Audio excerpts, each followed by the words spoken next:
everyone, Comic Reviewer here, this time reviewing on Red Lanterns issue number 1 comic review. Now, as you know, the story focuses on the Red Lantern Corps, which is meant to feature Atrocitus, but later on in the series also included Guy Gardner as their leader at the time. So the story is meant to be about the Red Lanterns, who are meant to be, in their own mind, heroes even though they're clearly villains.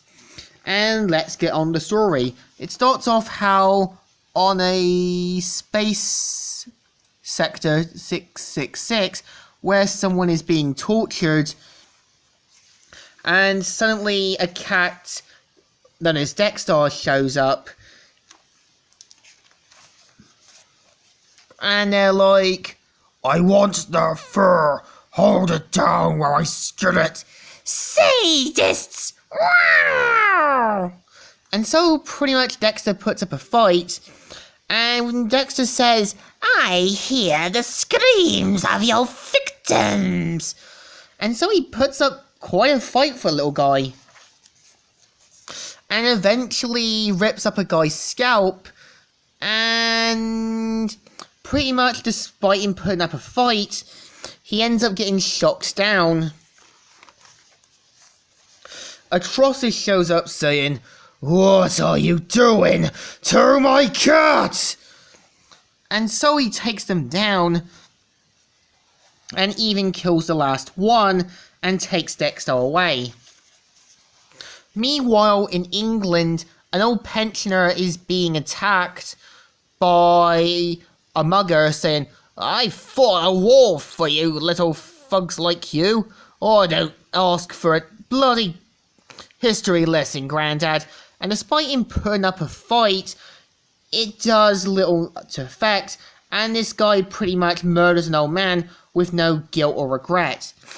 So at the space sector 666, the home of the Red Lanterns, we see the Red Lanterns fighting among themselves and even mocking Atrocitus. And it's later revealed that during the events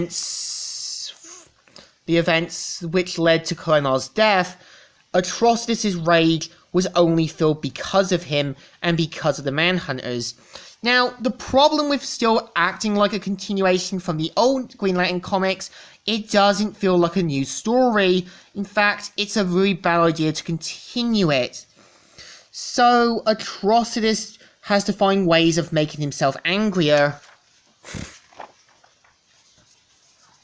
and even remembers on his home world how he wanted to be a psychiatrist and help people, but the Manhunters destroyed everything he built, everything he earned, and even murdering his family, showing how Atrocitus became who he was and becoming the first Red Lantern.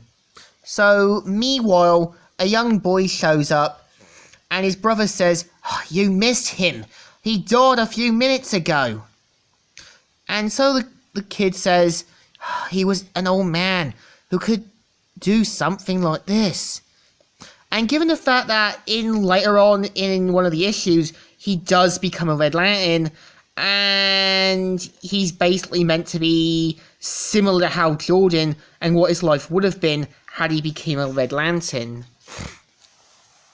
So him and his brother get into an argument about it. Unlike him, his brother wants vengeance, and this is kind of a red herring to him becoming a Red Lantern. So Atrocitus pretty much channels in his rage and pretty much sees every horrible thing from every planet, every victim being hurt, and the downsides of people's actions.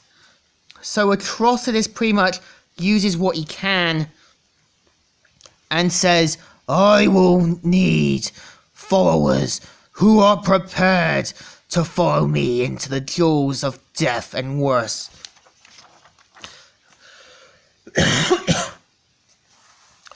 And so he even questions and wonders, do his Red Lanterns need him? And this is like him asking, do I really need the Red Lanterns anymore? And given the fact that Atrocitus' Red Lanterns were victims as well by greed, warfare, and corruption. And yeah, this is the story. So, what do I think of Red Lanterns?